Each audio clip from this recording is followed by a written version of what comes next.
오늘 함께 읽을 말씀은 출애굽기 1장 1절에서 11절까지 말씀입니다. 출애굽기 1장 1절에서 11절까지 말씀입니다.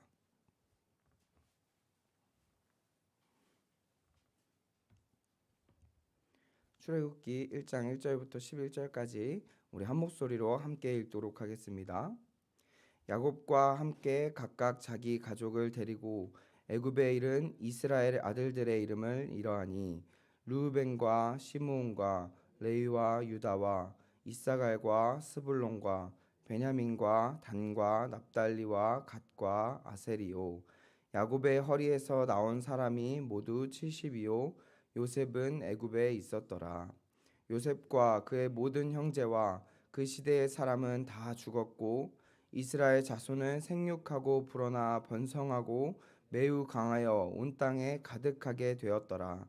요셉을 알지 못하는 새 왕이 일어나 애굽을 다스리더니 그가 그 백성에게 이르되 이 백성 이스라엘 자손이 우리보다 많고 강하도다. 자, 우리가 그들에게 대하여 지혜롭게 하자.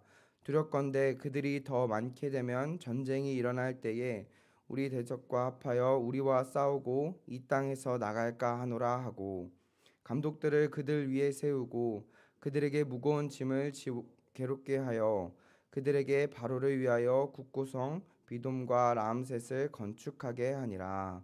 아멘. 오늘 우리는 침묵 속에서 일하시는 하나님이라는 제목으로 함께 말씀을 나누어 보려고 합니다. 오늘도 이렇게 새벽을 깨워 말씀의 자리, 기도의 자리 가운데 나오신 우리 모든 성도님들을 주님의 이름으로 축복합니다. 오늘부터 우리는 출애굽기 말씀을 함께 묵상하게 됩니다. 사실 이 출애굽기 말씀은 이제 우리 담임 목사님께서 얼마 전에 강해를 하셨기 때문에 그 강해의 흐름 안에서 개인적인 묵상 내용으로 함께 말씀을 전하고자 합니다.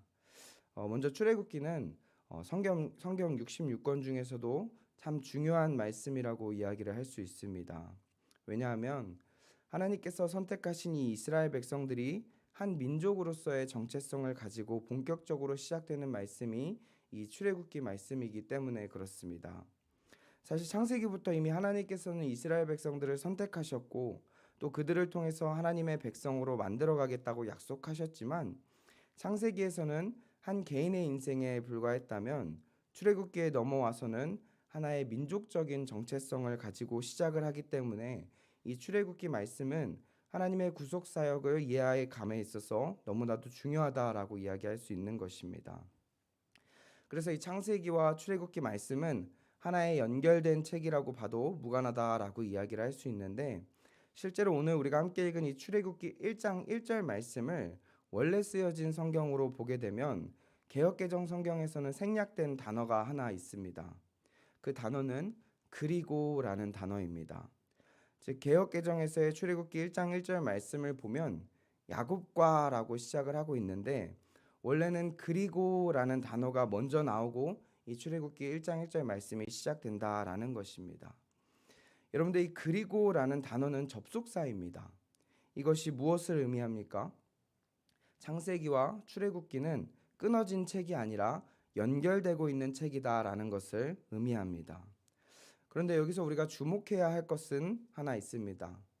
그것이 무엇이냐면 이 창세기와 출애굽기를 이어주고 있는 이 그리고라는 단어가 연결하고 있는 이 시간이 어느 정도 되었다라고 하냐면 약 400년 정도 되었다라고 이야기를 합니다. 즉 창세기 마지막 장인 50장에서부터 출애굽기 1장으로 넘어가는 이 사이, 이 간격의 시간이 약 400년이라는 시간이 흐른 것입니다. 사람의 눈으로 보면요, 하나님께서 아무것도 하지 않은 것처럼 보여질 수 있는 시간입니다. 그러나 하나님은 그 긴 시간을 그리고라는 단어를 연결하며 하나님의 일하심을 본격적으로 나타내며 보여주고 있는 말씀이 출애굽기 말씀이다라고 이야기할 수 있습니다. 그래서 우리가 이 출애굽기 1장 말씀을 살펴보면서 하나님께서는 이 400년 정도 되는 이 침묵의 시간 동안 어떠한 일들을 펼쳐 가셨는지 함께 살펴보려고 하는데요. 우리 먼저 1절 말씀을 같이 함께 읽어보도록 하겠습니다. 야곱과 함께 각각 자기 가족을 데리고 애굽에 이른 이스라엘 아들들의 이름은 이러하니. 아멘. 여러분들 방금 읽은 이 1장 1절 말씀에 보면 눈에 띄는 두 단어가 있는데 그것이 무엇이냐면 야곱과 이스라엘이라는 단어입니다. 여러분 다들 아시다시피 야곱과 이스라엘은 같은 사람입니다. 하나님께서 이 야곱을 이스라엘이라고 바꿔주셨습니다. 우리 창세기 32장 28절 말씀을 제가 한번 읽어드리도록 하겠습니다.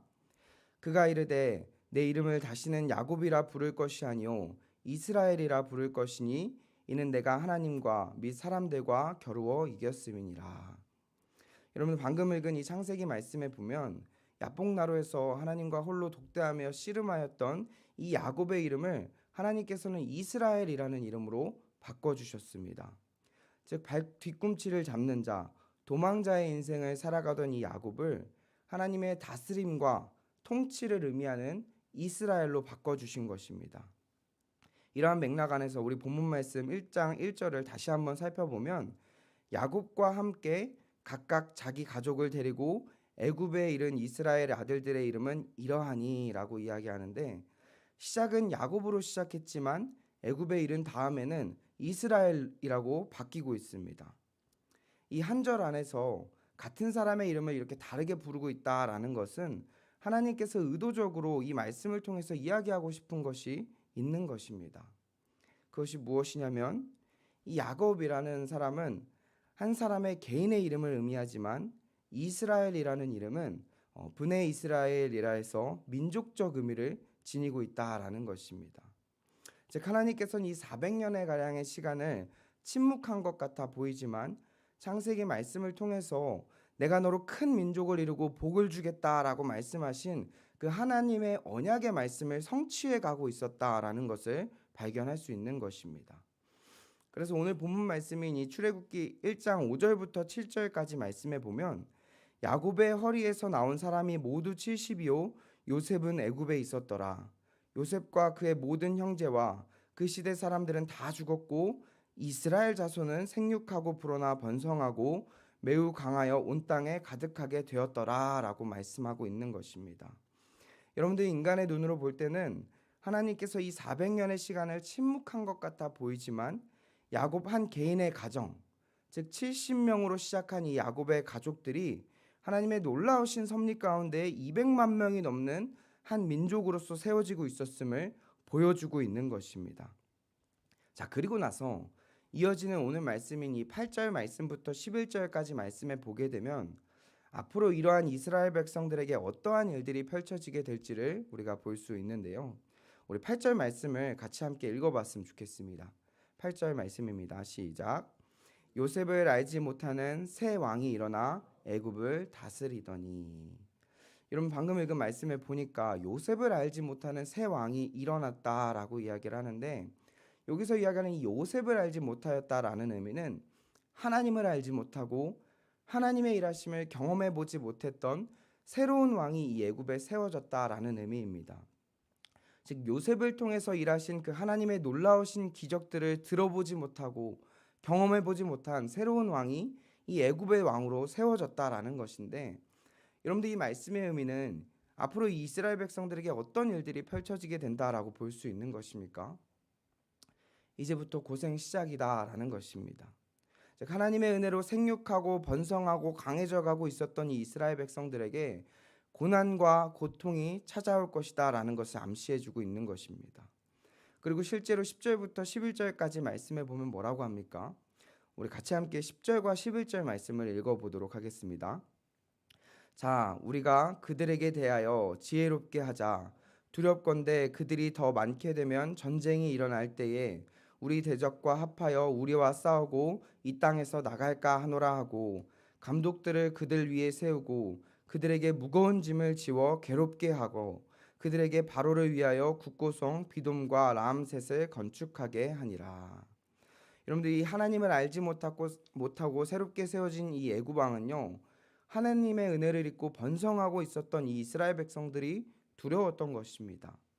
그래서 이들을 어떻게 했다라고 하냐면 감독들을 그들 위에 세우고 무거운 짐을 지워 괴롭게 만들었다라고 합니다.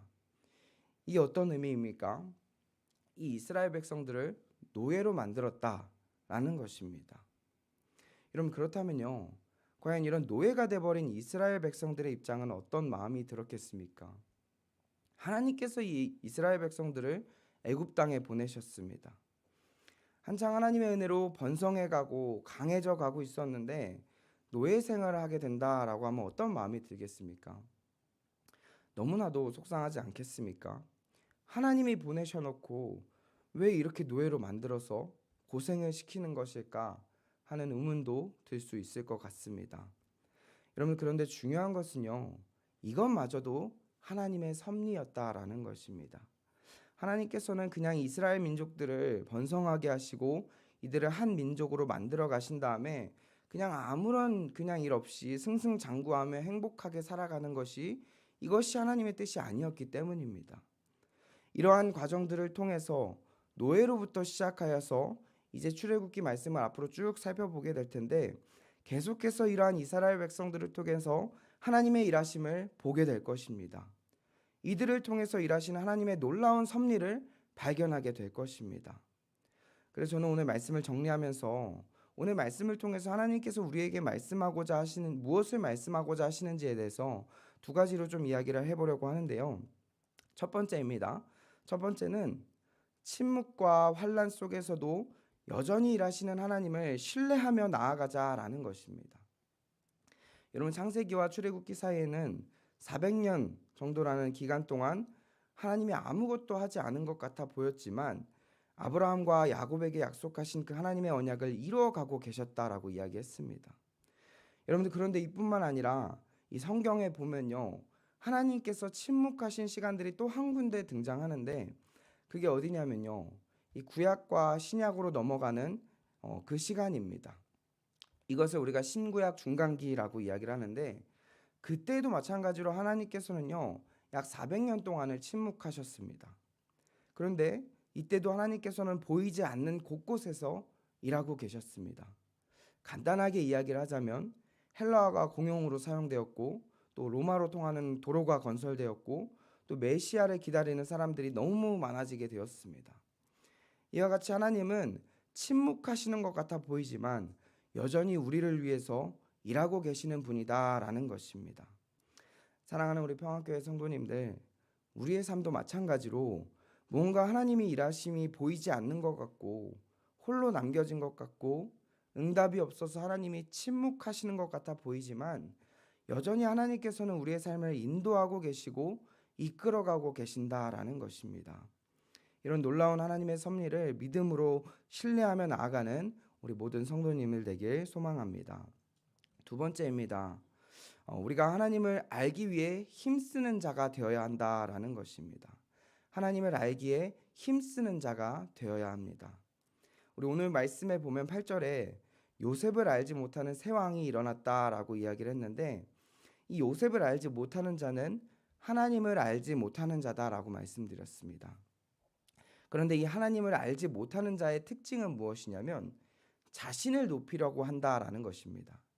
자기 자신밖에 보이지 않아서 자신을 지키고자 자신을 보호하고자 하나님의 뜻과 벗어난 행동을 하게 된다라는 것입니다. 우리 11절 말씀을 같이 함께 읽어봤으면 좋겠습니다. 11절 말씀입니다. 감독들을 그들 위에 세우고 그들에게 무거운 짐을 지워 괴롭게 하여 그들에게 바로를 위하여 국고성 비돔과 라암셋을 건축하게 하니라. 11절 말씀에 보니까 이 하나님을 알지 못하는 새 왕이 바로를 위하여 국고성과 비돔과 라암셋을 건축했다라고 이야기를 하는데 이 하나님의 백성인 이스라엘 백성들을 노예로 만들어버린 이유가 무엇입니까? 자기보다 이스라엘 백성들이 더 강해질까 봐 아니겠습니까? 자, 그렇다면 이 말씀을 통해서 하나님께서 우리에게 하고자 하시는 말씀은 무엇입니까? 요셉이 죽고 나서 세대가 지나면 지날수록 하나님을 알지 못하는 자들이 생겨났고 결정적으로 그 하나님을 알지 못하는 애굽의 왕은 하나님의 뜻과 거슬러서 자신을 높이는 자가 된 것입니다. 여러분들, 우리도 마찬가지입니다. 우리도 하나님을 알기 위해 힘쓰지 않고 계속해서 세상 가운데 세상 기준대로 살아가면 하나님을 높이는 자가 되는 것이 아니라 세상을 높이고 나를 높이는 자가 될 수밖에 없다라는 것입니다. 그렇기 때문에 우리도 마찬가지로 하나님을 알기 위해 더욱 힘쓰는 자가 되어야 한다라는 것을 이야기하고 있는 것입니다. 여러분들, 그렇다면 우리가 하나님을 알기 위해서 어떻게 해야 합니까? 말씀의 자리, 기도의 자리, 예배의 자리 가운데 더욱 힘써 나아가시기를 소망합니다. 특별히 이번 2026년도 우리 목사님께서 전교인 성경 일독 통독을 선포하셨습니다. 정말 우리가 말씀을 더욱 가까이 하며 하나님을 더욱더 알아가기를 소망합니다. 말씀을 정리하려고 하는데요. 우리 성도님들, 오늘 우리의 삶은 어떻습니까? 혹시 지금도 기도해도 응답이 없는 것 같고, 하나님이 멀리 계신 것 같고, 혼자 남겨진 것 같은 침묵의 시간 속을 지나고 계시지는 않습니까? 그러나 오늘 말씀을 통해서 하나님께서는 분명히 우리에게 말씀하고 계십니다. 하나님은 침묵하시는 것 같아 보일지라도 결코 멈추시는 분은 아니다라는 것입니다. 하나님의 일하심을 날마다 이루어지고 있습니다. 보이지 않아도 하나님은 저와 여러분들의 삶 가운데 여전히 일하고 계시는 분임을 기억하셨으면 좋겠습니다. 비록 우리의 상황 힘들어 보일지라도 하나님의 약속을 기억하며 하나님을 알기에 더욱 힘쓰는 우리 모든 성도님들 되시길 주님의 이름으로 간절히 축복합니다. 기도하겠습니다.